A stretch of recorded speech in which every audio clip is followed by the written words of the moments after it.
What if I told you that one of the best metaphors for rediscovering your spark in midlife is actually happening right now on a football field in Indiana, of all places?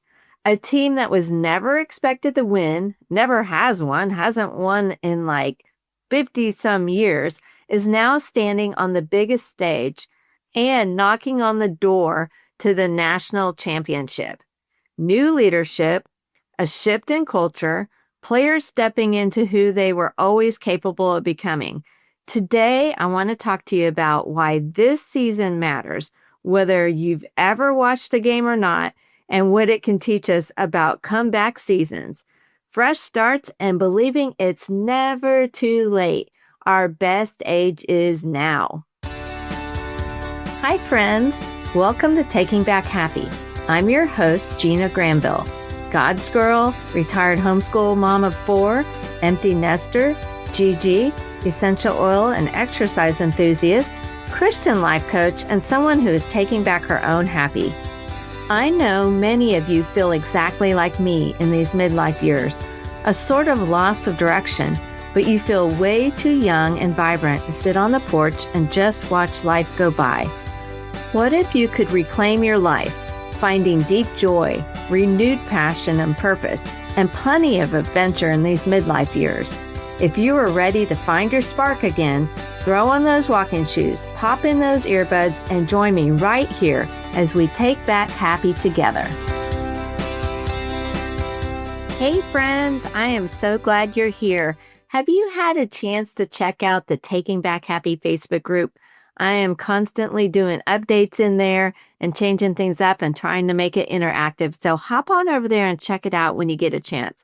Have you become a TBH Insider? When you become a TBH Insider, you get weekly emails with the latest podcast, tips on creating a happy mindset, early bird access to special offers like our current life coaching, 1-hour life coaching call for free, and encouraging Bible devos.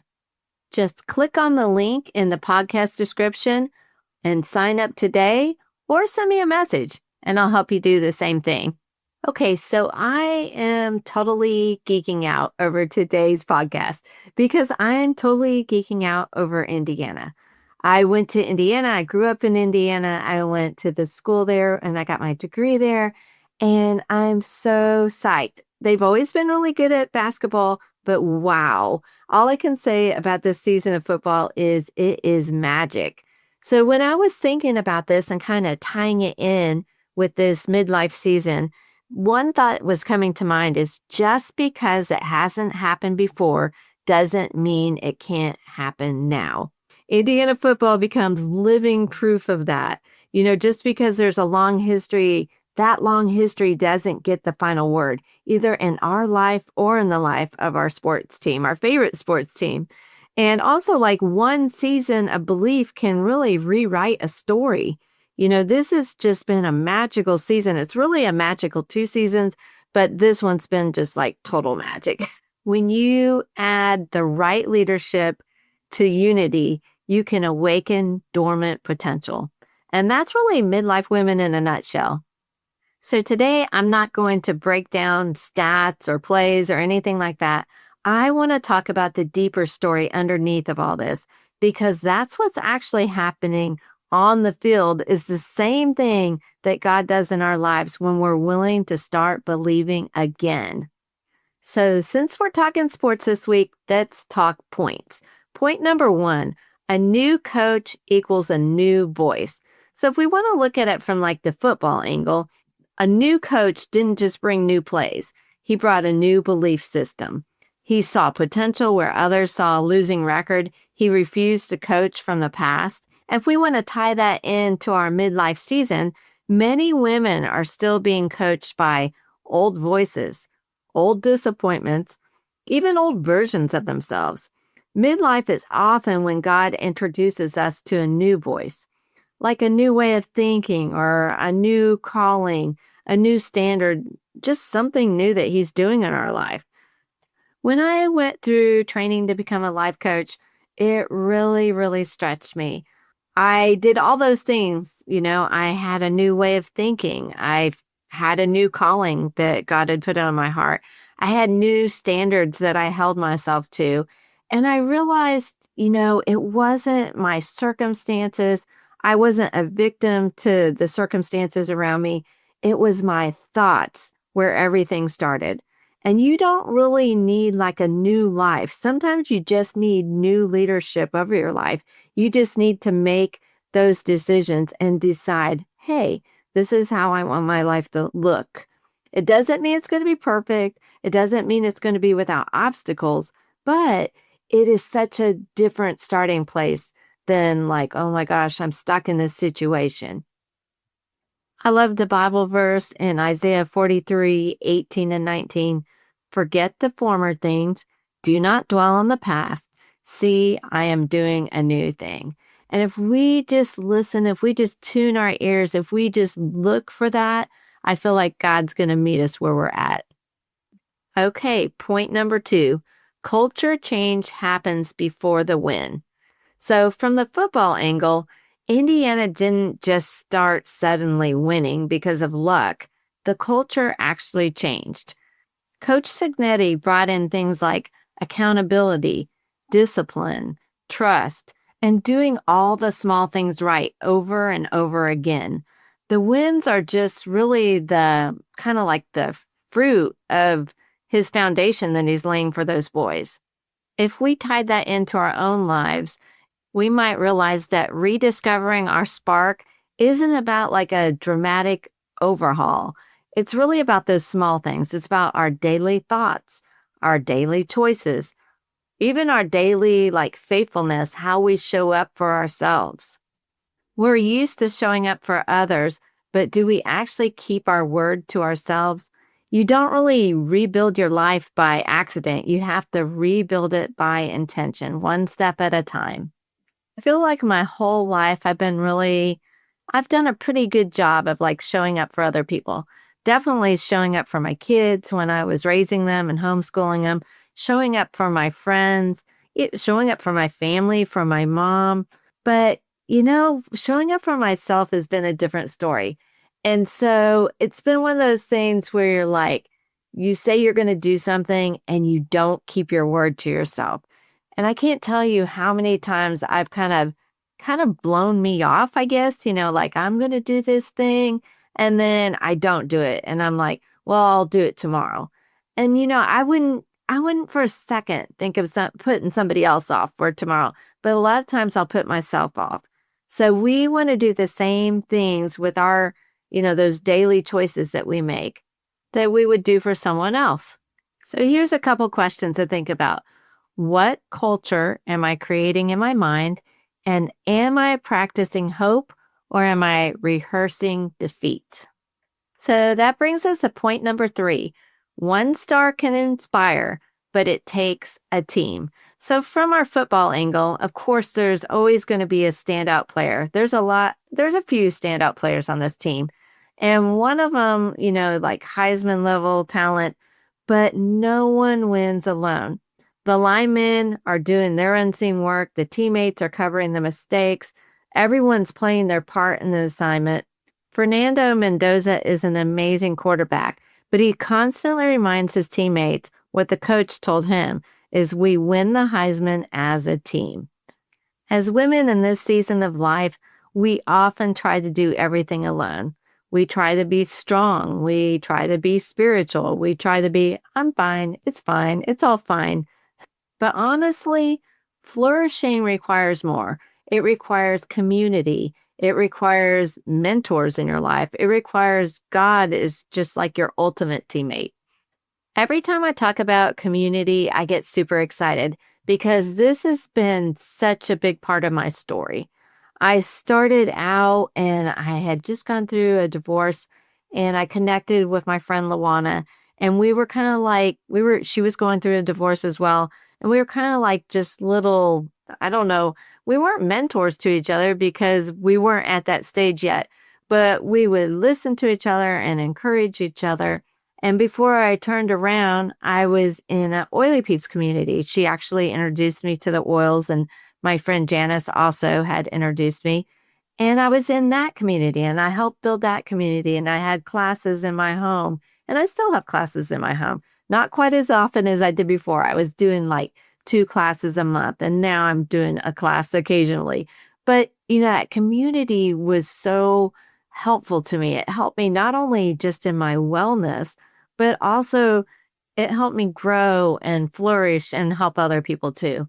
And then the last community that's been very, very pivotal in my life is joining Life Mentoring School.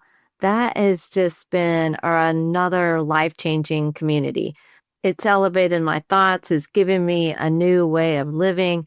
It's even given me a new job as I've gone through and I've done the training to become a life coach and a master life coach. It's been pretty amazing. But the best part has been the community, all the women I've met in there. Community can really be your strength. And that strength doesn't come from just like doing it all by yourself. It comes from not doing it alone.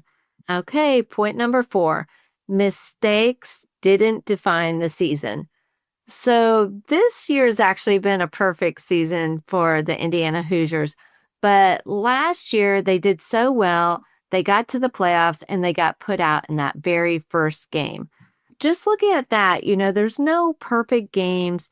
The team didn't really spiral after that. They could have spiraled. They could have been like, okay, well, we messed that up. We made it all the way. And, they actually just, they adjusted, they refocused, they kept going.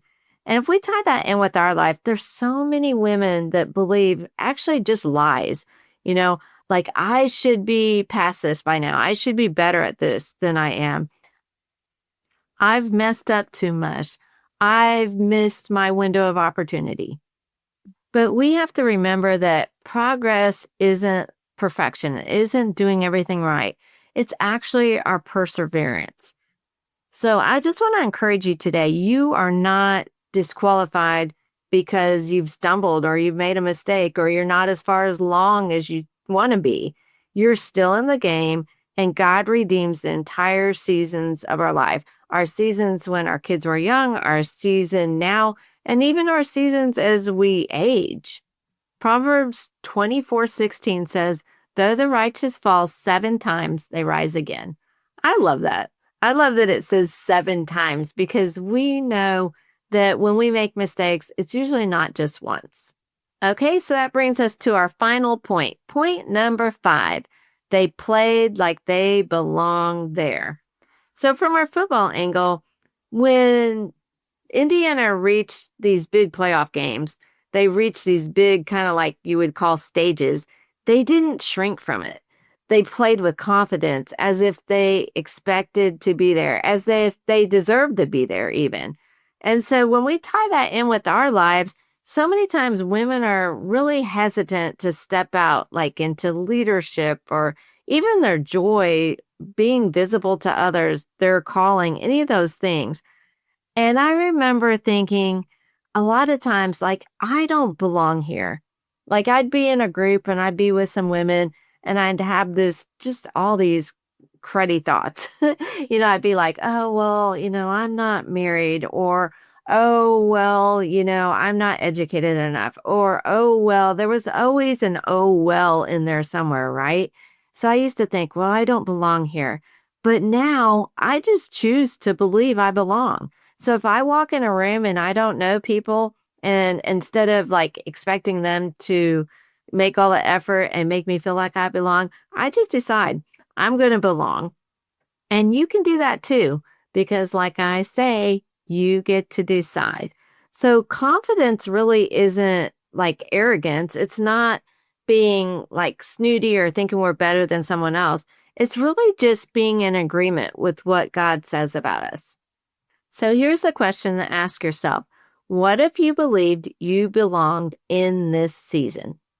So the Indiana Hoosiers magic season reminds us that there's something we desperately need to hear in midlife. Our past doesn't get the final say. What we looked at as just ordinary or even disappointing can become extraordinary when belief, leadership, and teamwork come together. You are not behind. You are not done. This might even be the season where you're going to stop playing small. You're going to play big like Indiana. You're going to trust the process and step fully into the life that God's been preparing for you all along. So my Taking Back Happy friends, just remember we can bloom in any season. We can rewrite those old narratives and we can just have that momentum shift right now, today, at this age. So let's connect and encourage one another and join me in the Facebook group. And let's just come together as a community and make a difference in this world, taking back our happy one day at a time. And go IU. The big game is tonight. If this podcast blessed and encouraged you today, I'd love for you to share it with your friends. You can take a screenshot and share it in your stories, but make sure you tag me at Gina Granville so we can connect. You can find me on Facebook, Instagram, and TikTok. Make sure you join my Taking Back Happy Facebook group. I'll meet you back here soon, and we'll continue taking back happy together.